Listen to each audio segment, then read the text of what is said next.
Olá, está em tramitação aqui no Senado Federal uma proposta de emenda à Constituição que prevê a eleição direta para o administrador regional, administradores regionais aqui do Distrito Federal.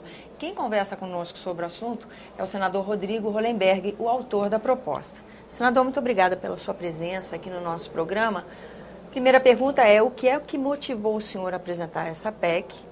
E para os nossos telespectadores que não são exatamente do DF, o que significa esse papel do administrador regional? Bom, em primeiro lugar, é importante registrar que o Distrito Federal é uma unidade da federação que não pode ser dividida. Nós não podemos ter municípios no Distrito Federal. No entanto, para efeito da administração, nós somos separados, divididos por regiões administrativas. Nós não temos municípios com estrutura própria, mas temos regiões administrativas. Ao longo da história do Distrito Federal, nós conquistamos a nossa autonomia política, elegendo o governador, elegendo a Câmara Legislativa, mas nunca conseguimos eleger os administradores regionais. Ao longo da história, o processo que se consolidou foram administradores regionais indicados pelo governador, quase sempre em conchavo com os deputados distritais. Isso produziu uma deformação ao longo da história.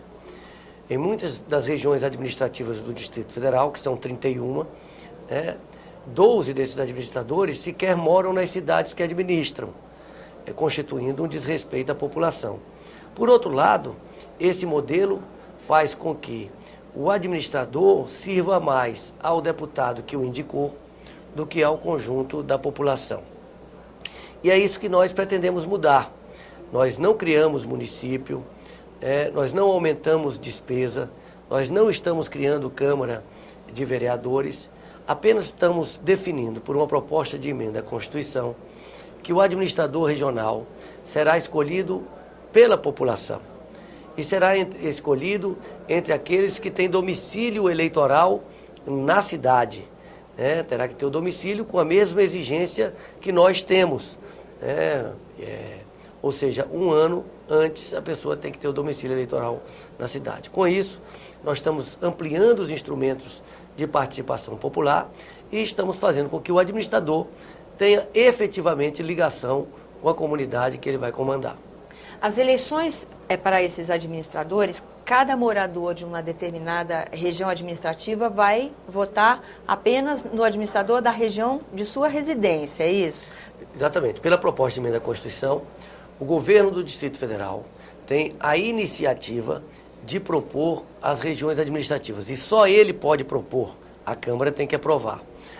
Naquela região administrativa poderão participar como candidatos a administradores regionais todas as pessoas em dia com as suas obrigações eleitorais, maiores de idade, e que tenham domicílio eleitoral naquela cidade com pelo menos um ano de antecedência.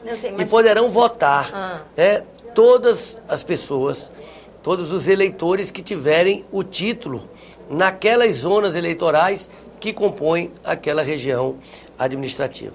Essa eleição, ela se dará junto com a eleição de governador, de senador, de deputado federal e de deputado distrital, portanto não haverá nenhum custo extra.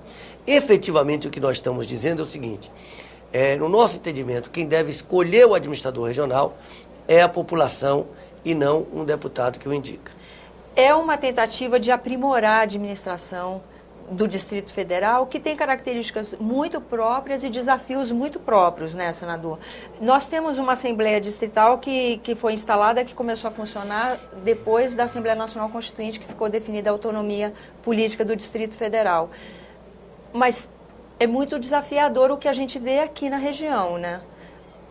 A relação dessa representatividade, a maneira como se conduz, tem desafios muito próprios, né? Sem dúvida. Há um distanciamento enorme hoje do administrador regional para o conjunto da população. Por quê?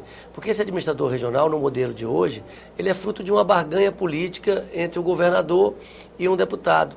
Muitos desses administradores são incapazes de tomar qualquer decisão sem consultar o deputado que o indicou, que é o seu padrinho político. O que nós queremos no processo eleitoral, abrir um debate sobre os problemas da cidade, que a população debata as soluções para a sua cidade, que os candidatos se apresentem, candidatos que moram na cidade, que são conhecidos pela comunidade, que a comunidade tem condições de avaliar se eles têm condições, têm capacidade ou não de gerir aquela administração. Ou seja, é ampliar os instrumentos de participação popular. Brasília, recentemente agora, por exemplo, nós tivemos 2 administradores presos na cidade. E a população fica realmente refém dessas pessoas.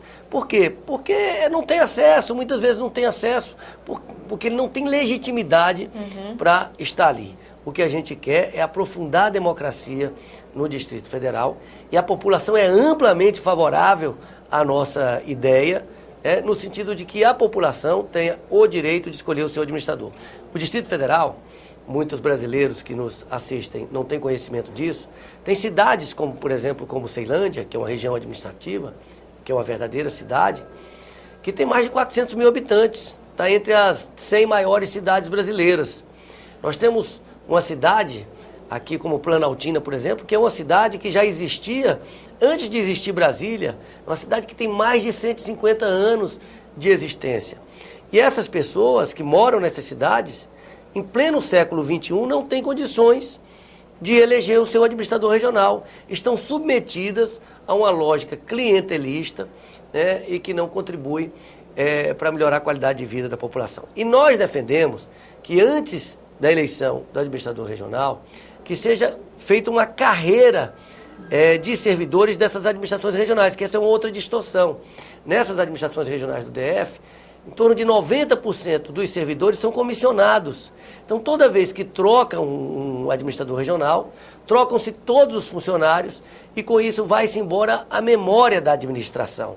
Não tem gente qualificada para examinar projetos de engenharia, projetos de arquitetura, para emitir os alvarás de forma adequada. Então, nós defendemos um concurso público para a contratação de engenheiros, de arquitetos, de gestores, de um quadro qualificado, competente, capaz de agilizar, de analisar com agilidade os processos ali, sob critérios técnicos, e que o administrador que vai comandar a cidade seja eleito diretamente pela população. Senador, Brasília, quando foi inaugurada, em 1960, era uma cidade que era para ser modelo de políticas públicas, e a gente tinha esperança que isso reverberasse para o resto do país. No entanto, em muito pouco tempo de existência, a gente viu a qualidade de vida nessas cidades degradar numa velocidade muito grande. E esse primeiro propósito se perdeu totalmente. Como se relaciona a representação política do DF com essa perda desses propósitos, desse objetivo e dessa qualidade de vida? E até que ponto esse aprimoramento pode reverter isso que a gente vive aqui? Não, de fato, Brasília tem protagonizado episódios lamentáveis, inclusive de corrupção, que muitas vezes atinge a autoestima da população. E, portanto, nós temos que melhorar a qualidade da política da nossa cidade, da política e dos políticos. Mas é importante registrar que nem sempre foi assim. No governo do senador Cristóvão Buarque, por exemplo, Brasília era tido como referência nacional, com programas simples e bem-sucedidos como Paz no Trânsito, que levou a um respeito à faixa do pedestre, que foi incorporado na cultura do brasiliense e virou exemplo nacional, como Bolsa Escola, que depois evoluiu para o Bolsa Família. Portanto, já tivemos programas sociais que ampliaram, que aumentaram, fortaleceram a autoestima da população de Brasília. Mas a gente tem um cinturão de violência, por exemplo. Nós temos. Das regiões mais violentas do país, né? Sem dúvida, faltam políticas públicas que integrem o Distrito Federal entre as suas diversas cidades e entre o Distrito Federal e a sua região metropolitana, que é o entorno imediato, e toda a região geoeconômica.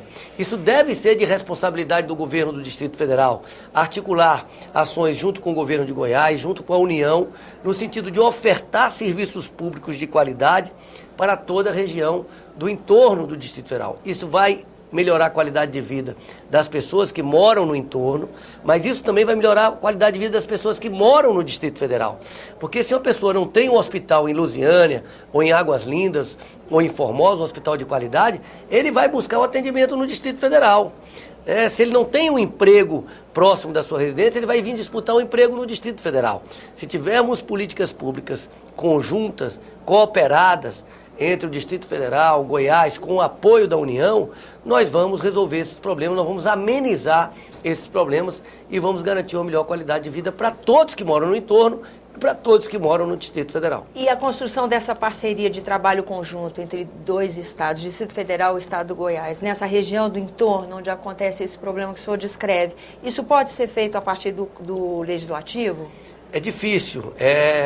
No meu entendimento, a gente tem procurado garantir recursos para a região do entorno. Algumas coisas podem ser feitas, ampliamos os recursos do FCO para ampliar os investimentos em comércio e serviços no Distrito Federal e no entorno. Isso significou 500 milhões a mais ao longo desse ano.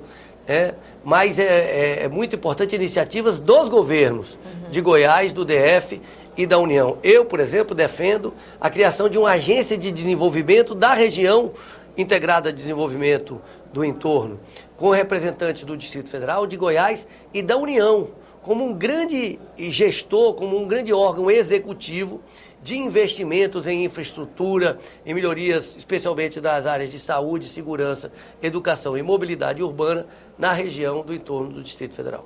Senador, muito obrigada pela sua presença aqui no nosso programa. A você que nos acompanha, muito obrigada pela atenção. Esse é o programa Argumento, eu sou Tânia Horman e você pode participar do nosso trabalho enviando críticas ou sugestões. Ligue 0800 61 2211 ou acesse www.senado.leg.br/TV. Até a próxima.